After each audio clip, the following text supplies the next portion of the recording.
नमस्कार मु मोनालिसा स्वागत करुछि आपण माननकु आम कृषि न एक सुंदर अध्याय को एबे साधारणतः लगाण वर्षा रे प्राय सबु चासी भाई माननक जमी रे पानी रहि जाइतिबो किबा सेमानक धान गछ पानी रे बुड़ी की रहितिबो। आजिरो वीडियो रे हमें आलोचना करिबा जेतेबेले आम धान जमी रो पानी छाड़िबो आमको सही समय रे केउ प्रकार सार किबा केउ प्रकार कीटनाशक प्रयोग करबा को पड़िबो जहा द्वारा आम अमल रे किछि बाधा सृष्टि होब नहीं। आजिर वीडियो रे केवल ताहारी ऊपर ही आलोचना करिबा। जदि आपण माने आम कृषि यूट्यूब चैनल रे नुआ किंबा आम कृषि रो एही वीडियोटी आपण मानक पाखरे प्रथम थर पहुंचीची दयाकरी आम कृषि यूट्यूब चैनल को सब्सक्राइब करिवे। वीडियोटी को अधार स्किप न करी शेष पर्यंत निश्चित देखिवे।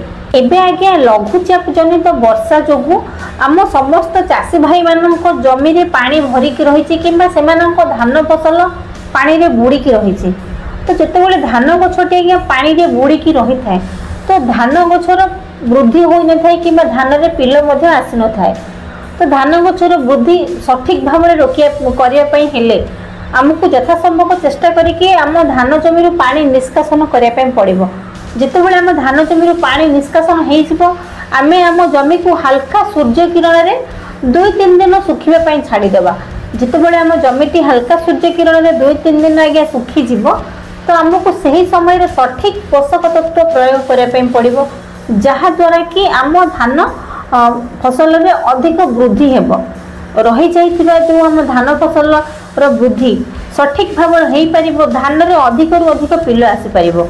तो सेथि पई हमको प्रयोग करिया पई पड़िबो आपनकर यूरिया पोटास जिंक सल्फेट एवं गोटे भल कंपनी रो आज्ञा आपण सीयूडी फर्टिलाइजर नहीं पारिबे जेमिति कि आपण बायोविटा नहीं पारिबे बहुत भल काम करिवो आज्ञा। एकर पिछा आपण 6 रु 8 केजी जदि बायोविटा आज्ञा आणुछंती प्रयोग करूछंती आपण आपनक चाष जमी रे एकर पिछा 6 रु 8 केजी आपण प्रयोग करि परिबे।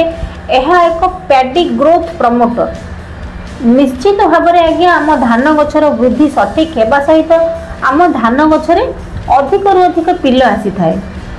जेतेबेले भी वर्षा जनित लगाण वर्षा रे आम धान जमी पानी रे बुड़ीकी रहुची जल निष्कासन सरिला परे आपण निश्चित भाव में एही सब सार को प्रयोग करंतु।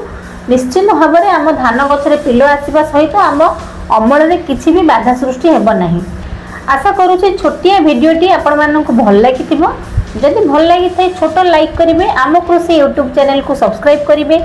रहिली नमस्कार मु मोनालिसा देखा हबो आपण मानक सहित आ एक सुंदर अध्याय रे केवल आम कृषि यूट्यूब चैनल रे।